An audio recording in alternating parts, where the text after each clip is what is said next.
2026వ సంవత్సరం సింహరాశి వారి యొక్క రాశిఫలం. శివాయ బ్రహ్మణే నమ, వీరబ్రహ్మేంద్ర స్వామినే నమో నమ. వచ్చినటువంటి ఫలితం 3. ఇది దేవగురువు అయినటువంటి బృహస్పతికి సంబంధించిన ఫలితం. ఒకవైపేమో అష్టమ శని ప్రభావం వల్ల అనుకున్నవి జరక్క ఆలస్యమవుతున్న పరిస్థితులు చూడొచ్చు. ఇక దేవగురువు అయినటువంటి బృహస్పతి అతిచారం వల్ల సింహరాశికి వ్యయ స్థానంలోకి రావటం వల్ల తప్పనిసరిగా కొన్ని ఇబ్బందులు ఏర్పడేటువంటి అవకాశం కనిపిస్తుంది.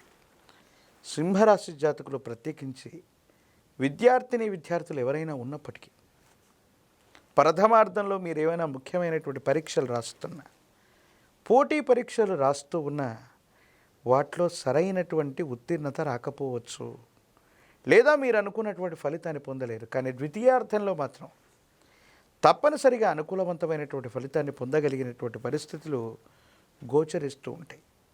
అష్టమ భావం అంటే 8వ స్థానం. ఆ 8వ భావాన్ని మనం ఆయుస్థానంగా చెప్పబడుతూ ఉంటుంది. సింహరాశి జాతకులు సెల్ఫ్ డ్రైవింగ్ విషయంలో తస్మాత్ జాగ్రత్తగా ఉండవలసిన పరిస్థితి.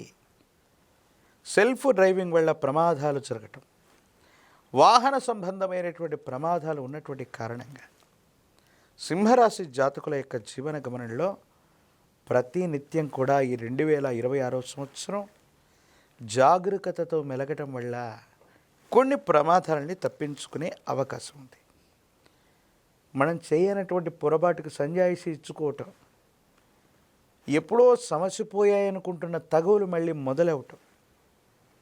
ఎందుకంటే పెద్దలు చెప్తూ ఉంటారు, రుణశేషం శత్రుశేషాన్ని ఎప్పుడూ కూడా ఉంచకూడదని. కొంతమంది వ్యక్తులకి మనం ఇవ్వవలసినటువంటి డబ్బులు ఇచ్చేసాం, లేదా తృణమో ఫనమో మిగిలింది. కొంతమందితో శత్రువులు మనకున్నారు గతంలో, వాళ్ళని కూడా వదిలిపెట్టాం. కానీ మళ్ళీ జీవితంలో రుణాన్ని కానీ శత్రుత్వాన్ని కానీ మీరు తృణము అని వదిలిపెట్టినటువంటి వటవృక్షాలై మళ్ళీ మీకు మీ చేరువకు వస్తాయి. వాళ్ళతో మళ్ళీ మీరు పోరాడవలసినటువంటి పరిస్థితులు.